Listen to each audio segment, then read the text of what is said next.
एक मिनट नहीं मत लो, 1 मिनट। 1 मिनट का ब्रीदिंग ले लो भाई। हो गया मेरा। हो गया क्या? चलो फिर इंटरव्यू खत्म कर दो, हो गया तो। स्टार्ट। अरे तुम इधर इमोशनल सपोर्ट कीजिए जरा। हटा दे रहा उधर कहाँ अरे सारे स्किल्स भैया। सर जा रहे हैं आप? अच्छा गाड़ी लगा रहे क्या आप भी? बम्बल भी वहाँ से हमारे प्लेस में लाइट मार दो मार। अरे नहीं उसका पैसा लगता है। ऐसा लगता है, ऐसा थोड़ी होता है। बिना पैसे में कुछ काम नहीं करता। कोई बात नहीं ले रे बच्चे की बहुत ले ली। चलो स्टार्ट। थोड़ा गाड़ी की आवाज भैया आप अभी मैं पूछूंगा भैया अभी आप क्या धीरे बोलना नॉर्मल बोलना। ठीक है स्टार्ट। भैया अभी आप क्या करते हो एंड आप क्या बेस्ट कर रहे हो जो लोगों को आपसे सीखना चाहिए?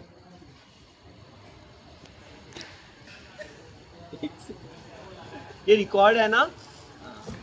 रिकॉर्ड है ना? ये मीम ये बनेगी मीम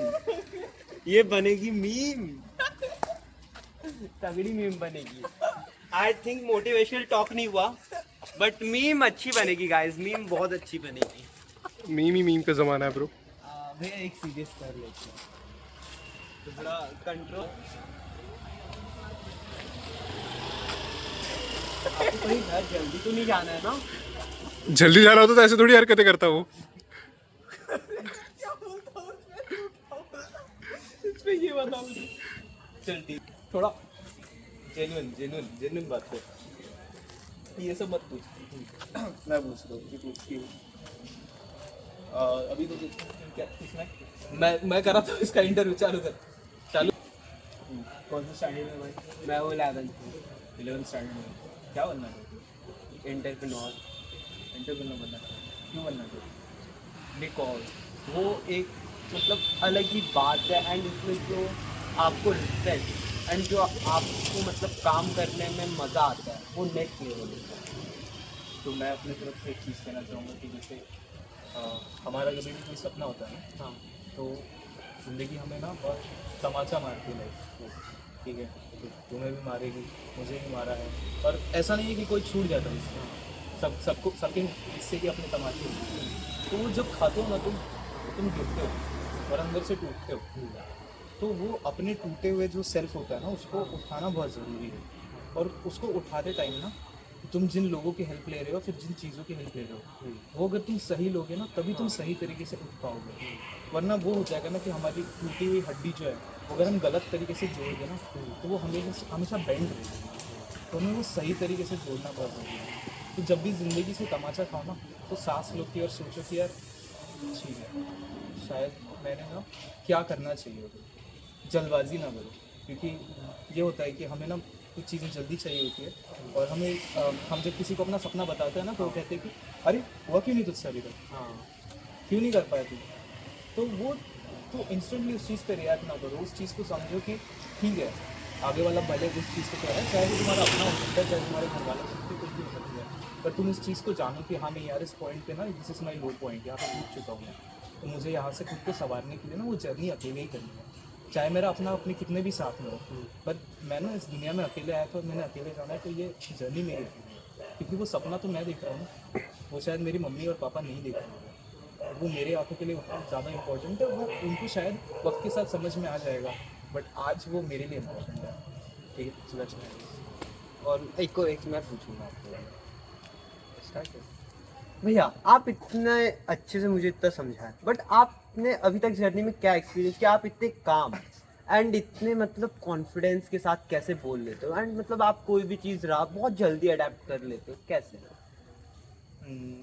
जैसे हम लोग बात कर रहे थे ना कि हाँ। चलो मैंने क्या कमाया ज़िंदगी में, तो मैं एक शो करने गया था चंडीगढ़ साइड में and I was a rapper and I was the only Maharashtrian rapper. वहाँ पे कोई भी ऐसा नहीं था जो जिसको मराठी समझ में आती है कुछ आता है, तो they wanted me to say something in मतलब मराठी में ऐसा कुछ रैप करूँ ताकि उनको पसंद आए। हाँ। लेकिन एक पॉइंट आया ना जहाँ पे बैटल रैप करना पड़ा या फिर मुझे मेरी वाइब उनसे जम नहीं पा रही थी क्योंकि वो लोग कहीं ना कहीं सोच रहे थे कि अरे ये क्या बोल रहा है, समझ तो आ नहीं रही है। तो they actually made fun of me and everything तो मुझे ये समझ में आया कि मुझे उनके ग्राउंड जोन में ना, हाँ ठीक है, मुझे उनके अरीना में उनको हराना या फिर प्रूव करना जरूरी है कि I am equally capable of what they are capable of. Just because my language is different या फिर जस्ट बिकॉज मैं कहीं और से आता हूँ, दैट डजंट मीन कि वो लोग उस चीज़ का मजाक उड़ा सकते हैं, उस चीज़ को ये कर सकते हैं। लेकिन वो चीज़ मैंने एग्रेसिवली पुट नहीं करी। उस चीज़ को मैंने समझा कि यार मुझे ना स्किल लेवल पे इन चीज़ों को समझना है, ठीक है। तो ये जो समझ है ना भाई, ये जैसे कि मैं पहले बोल रहा था कि ये ना लाइफ ने बड़ा तोड़ के सिखाई है मुझे, बहुत प्यार से नहीं सिखाई कि अरे सैम यार ये आज गलती कर दी तूने, ऐसे ऐसे नहीं सिखाई, ऐसे सिखाई है सैम ये गलती कर, ये ऐसे कैसे गलती करती थी। तो ये मैं किसी को बोल नहीं रहा हूँ, कोई पर्टिकुलर पर्सन नहीं, ये लाइफ ने मुझे इस तरीके से समझाया है। तो I think that is how you get to the winning ना, कि आप एक बार जीतते पर 1000 बार हारते हो। तो मैं हारा था यार 1000 बार, तब जाके एक बार जीता। एंड अभी आप जो वो मतलब 10th के मार्क्स 12th के मार्क्स इम्पोर्टेंट होते हैं। बिल्कुल इंपॉर्टेंट होता है यार 10th और 12th की बात। पता है इंपॉर्टेंट क्यों होता है? बहुत सारे लोग एक पॉइंट पे आके बोलते हैं यार 10th और 12th में नहीं पढ़ा तो क्या हो गया, मैं इतना बड़ा बन गया, या फिर मैं एंड आई अंडरस्टैंड कि वो अपनी जर्नी में बहुत आगे निकल रहे हैं। बट 10th और 12th ना ये हमारा बेसिक स्टडी है, तो ये हमारा ना वो डिसिप्लिन बिल्ड करता है, ठीक है, कि हमें चलो वो चीज़ नहीं करनी है बट वो चीज़ें सीखना हमारे लिए बहुत ज़रूरी था। एंड ये चीज़ कोई भी अगर आप 20 प्लस या फिर 25 साल या 30 साल के किसी भी इंसान को पूछोगे ना, ही वुड अंडरस्टैंड कि वो चीज़ सीखना ज़रूरी था। अब किसी भी मैच्योर इंसान को जाके बोलोगे तो वो ये नहीं बोलेगा कि अरे क्या 10वीं की पढ़ाई कर रहा है, ये सब मत कर, फेल होगा तो भी चलेगा, कोई नहीं, ज़िंदगी बन जाएगी, पैसे से चलता है सब कुछ। नहीं चलता है पैसे से। एक समझ होना बहुत ज़रूरी है, और एक समझ और नासमझ के बीच का अंतर ही जो नॉलेज का होता है, और वो नॉलेज डिसिप्लिन से आता है। जब आप डिसिप्लिन यूज़ करते हो तो इट इज़ इंपॉर्टेंट। मैं नहीं कह रहा हूँ कि आप एकदम पुश करो कि 98 ही चाहिए या फिर कुछ ही चाहिए, but I want you to push yourself कि हाँ मेरे को ये पढ़ना है, पढ़ना इंपॉर्टेंट है, मार्क्स इंपॉर्टेंट है, वो चीज़ें ग्रैब कर लो क्योंकि वो चीज़ें आएंगी काम। ये टैन थीटा कॉस थीटा ये सब काम में नहीं आता, ऐसा नहीं है। जिसके काम में आना होता है उसके काम में आ ही जाती है चीज़ें, है ना। हाँ, जो अगर वो इंजीनियरिंग पढ़ रहा है, कुछ पढ़ रहा है, उसके काम में वो चीज़ें आ जाती है। ये मीम और ये सब करने के लिए, मजाक करने के लिए अच्छी बात है, पर क्या वो जो हिस्ट्री पढ़ी थी हमने वो हमारे काम में नहीं आई। आज हम कहाँ खड़े, क्यों खड़े हैं, हमने जो भी कुछ सीखा जैसे भी है, आज हम आज़ाद क्यों है, इसकी हिस्ट्री पढ़ी थी ना 10th में, वो आई है हमारे काम में। वो प्लीज स्टडी।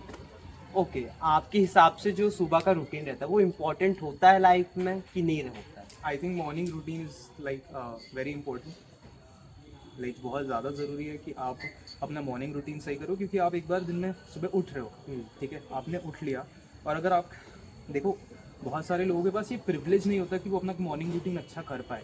ये चीज़ की अंडरस्टैंडिंग, जो जिनके पास प्रिविलेज होता है वो ये चीज़ समझ नहीं पाते। बट अगर आपके पास एक प्रिविलेज है कि आप सुबह उठ के जो चाहे वो कर सकते हो, जिस तरीके से अपनी सुबह मेंटेन कर सकते हो, ठीक है, तो आप प्लीज़ करो, क्योंकि उससे क्या होगा कि आपका पूरा दिन अच्छा होगा।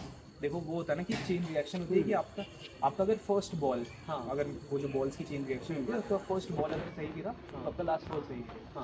अगर आपका फर्स्ट बॉल ही थोड़ा सा फक्ड अप सा